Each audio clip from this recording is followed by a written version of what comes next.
अस्सलाम वालेकुम व्यूअर्स, मेरा नाम है अकील और आप देख रहे हैं हसनैन एजुकेशन कंसल्टेंट्स का ऑफिशियल यूट्यूब चैनल। फ्रेंड्स, आज की इस वीडियो में बात करेंगे कि अगर आपका चाइना में किसी मेडिकल यूनिवर्सिटी में एडमिशन हो जाता है, ना कि सिर्फ मेडिकल यूनिवर्सिटी में, अगर किसी भी यूनिवर्सिटी में आपका एडमिशन हो जाता है तो क्या प्रोसेसेस होते हैं जिनको फॉलो करने के बाद आप चाइना में एंटर हो सकते हैं। वीडियो स्टार्ट करने से पहले हमारे इस चैनल को सब्सक्राइब कर दीजिए और इस वीडियो को लाइक भी कर दीजिए। और अगर आपको स्टिल किसी भी चीज में कंफ्यूजन हो तो वीडियो देखने के बाद आप कमेंट्स में वो चीज पूछ सकते हैं। I will try to answer your all questions. So friends, बात कर लेते हैं सबसे पहले स्टेप की। पहला स्टेप, अगर आप किसी भी यूनिवर्सिटी में एडमिशन के लिए अप्लाई करते हैं तो यूनिवर्सिटी आपको एक वीक के अंदर या अपने एक स्पेसिफिक टाइम स्पैन के अंदर आपको एडमिशन लेटर इशू कर देती है। मगर उस एडमिशन लेटर को लेकर आप चाइना नहीं आ सकते, क्योंकि चाइना आने के लिए आपको एक वीजा चाहिए होता है और वीजा आपको अप्लाई करना पड़ता है। वीजा मिलने के बाद ही आप टिकट करवा के एयरपोर्ट से एरोप्लेन की फ्लाइट लेके चाइना आ सकते हैं। अब मैं आपको बताऊंगा कि वो वीजा आपको कैसे मिलता है। लेट्स सपोज आपको एडमिशन लेटर मिल गया। What is the next step? Next step होगा कि आपको एक इनविटेशन लेटर चाइनीज गवर्नमेंट की तरफ से मिलेगा। जब आपको इशू कर दिया गया, उसके बाद आपकी यूनिवर्सिटी चाइनीज गवर्नमेंट में आपकी इनविटेशन लेटर के लिए अप्लाई करेगी। उस इनविटेशन लेटर को JW2O2 लेटर भी कहा जाता है। जब आपको अपना JW2O2 लेटर रिसीव हो जाता है तो कंग्रेचुलेशंस, अब आप अपना वीजा अप्लाई कर सकते हैं। वीजा अप्लाई करने के लिए ना कि सिर्फ JW2O2 लेटर चाहिए होता है, बल्कि इसके साथ आपको काफी सारे डॉक्यूमेंट्स की जरूरत होती है। उन डॉक्यूमेंट्स की इतनी ज्यादा डिटेल में तो मैं नहीं चाहूंगा, मगर आपको मैं ऊपर से बता देता हूं कि वो डॉक्यूमेंट्स कौन से हैं। लेट्स सपोज अगर आप मेडिकल के लिए आ रहे हैं तो उन डॉक्यूमेंट्स में आपके लिए मैट्रिक और FSC की मार्कशीट्स या आप सर्टिफिकेट्स, जिसको सनद उर्दू में कहा जाता है, वो आपको चाहिए होंगी। आपके जो ये सर्टिफिकेट्स हैं ये IBCC से अटेस्टेड होने चाहिए। इसके बाद दूसरी चीज आपकी बैंक स्टेटमेंट। आप जिस टाइम पे आ रहे हैं उस टाइम पे चाइनीज एम्बेसी की स्पेसिफिक रिक्वायरमेंट होती है बैंक स्टेटमेंट की, वो बैंक स्टेटमेंट आपके पास होनी चाहिए। द थर्ड थिंग इज आपका कैरेक्टर सर्टिफिकेट।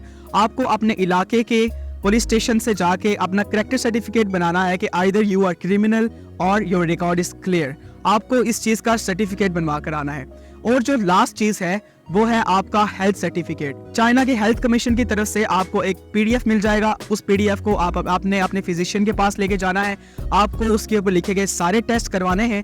उन टेस्ट को करवाने के बाद वो सारी इन्फॉर्मेशन फिल करके आपको इस डॉक्यूमेंट को भी साथ रख लेना है। इसके बाद जो नेक्स्ट स्टेप है, ये तमाम डॉक्यूमेंट्स जो मैंने आपको बताए, ये आपको MOFA यानी मिनिस्ट्री ऑफ फॉरेन अफेयर्स से जाकर अटेस्ट करवाने हैं। इन तमाम चीजों की तस्दीक के बाद अब आपके पास एक पूरी फाइल बन चुकी है। इसके बाद आपने चाइनीज गवर्नमेंट के वीजा की वेबसाइट पे जाना है और वहां से अपनी वीजा एप्लीकेशन को स्टार्ट करना है। वीजा एप्लीकेशन स्टार्ट करने के बाद आपको काफी ज्यादा चीजें पूछी जाएंगी। आपका एड्रेस, आपके पेरेंट्स के बारे में, आपकी सिबलिंग्स के बारे में, आपकी प्रीवियस एजुकेशन के बारे में काफी ज्यादा चीजें पूछी जाएंगी। वो सब आपने फिल करने के बाद उसको प्रिंट आउट कर लेना है और अपनी अपॉइंटमेंट बुक कर लेनी है। देखिए, आप चाइनीज वीजा के लिए चाइनीज एम्बेसी में नहीं जा सकते, क्योंकि चाइना ने पाकिस्तान में जेरी ऑफिस के नाम से एक वीजा ऑफिस के साथ एफिलिएशन की हुई है और आपको वीजा अप्लाई करने के लिए वहां पर जाना पड़ेगा। आपको अपनी पूरी फाइल रेडी करनी है। वो सारे डॉक्यूमेंट्स और जो आपने डॉक्यूमेंट्स MOFA से अटेस्ट करवाए थे वो सब लेके एक पूरी फाइल बना के अपॉइंटमेंट बुक करनी है। इसके बाद आपको वहां पर चले जाना है। अब वहां जाने के बाद आपके साथ क्या होगा? तो घबराइए मत, आपके साथ कुछ नहीं होगा। आपसे एक छोटा सा इंटरव्यू किया जाएगा। आपसे सिर्फ ये पूछा जाएगा आपका नाम क्या है, आपके वालिद का नाम क्या है, आप चाइना क्यों जा रहे हैं, और इस तरह की चीजें पूछी जाएंगी। याद रहे कि आपको स्टूडेंट वीजा पे जब आप आते हैं तो आपका वीजा होता है कौन सा? याद रहे कि जब आप स्टूडेंट वीजा के लिए अप्लाई करते हैं तो आपकी वीजा टाइप होती है X1, जिसमें आप कोई भी वर्क चाइना में नहीं कर सकते, आपके लिए इल्लीगल होता है।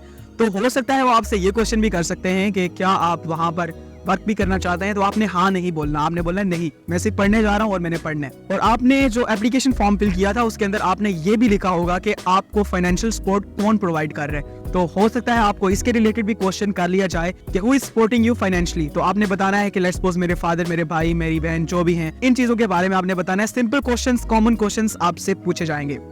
लेट्स सपोज आपने ये सब अच्छे से कर लिया। इसके बाद आपके पास एक स्पेसिफिक टाइम फ्रेम होता है, मे बी 1 वीक और 2 वीक्स का, मुझे एग्जैक्टली याद नहीं है। और उसके बाद आपको आपका पासपोर्ट मिल जाता है और फिर आपको उसको खोल के देखना है कि क्या आपका वीजा एक्सेप्ट हुआ या नहीं हुआ। अब इस चीज को, इस एप्लीकेशन को आप जेरी ऑफिस की वेबसाइट पे ट्रैक भी कर सकते हैं कि आपका वीजा प्रोसेस कहां तक पहुंचा है। तो ये सारी चीज़ें हैं। इसके बाद आपका वीज़ा लग जाता है, इसके बाद आपको फ़्लाइट बुक करनी है और फ्लाइट बुक करने के बाद आप चाइना में आ सकते हैं। और ये जो वीज़ा आपको मिलता है ये 30 डेज़ का टेम्परेरी वीज़ा होता है। चाइना में आने के बाद आपको एकोमोडेशन के बाद यहाँ पे इंश्योरेंस और मेडिकल वगैरह सब कुछ दोबारा से करवाना है और इसके बाद आपको यहाँ का परमानेंट वीज़ा यानी 1 साल या 6 मंथ का जो भी आप अप्लाई करते हैं, आपकी अप्लायंस के बेस पे आपको वो वीज़ा यहाँ पर मिल जाता है। तो ये है पूरा प्रोसेस आपके एडमिशन से लेकर चाइना आने तक का।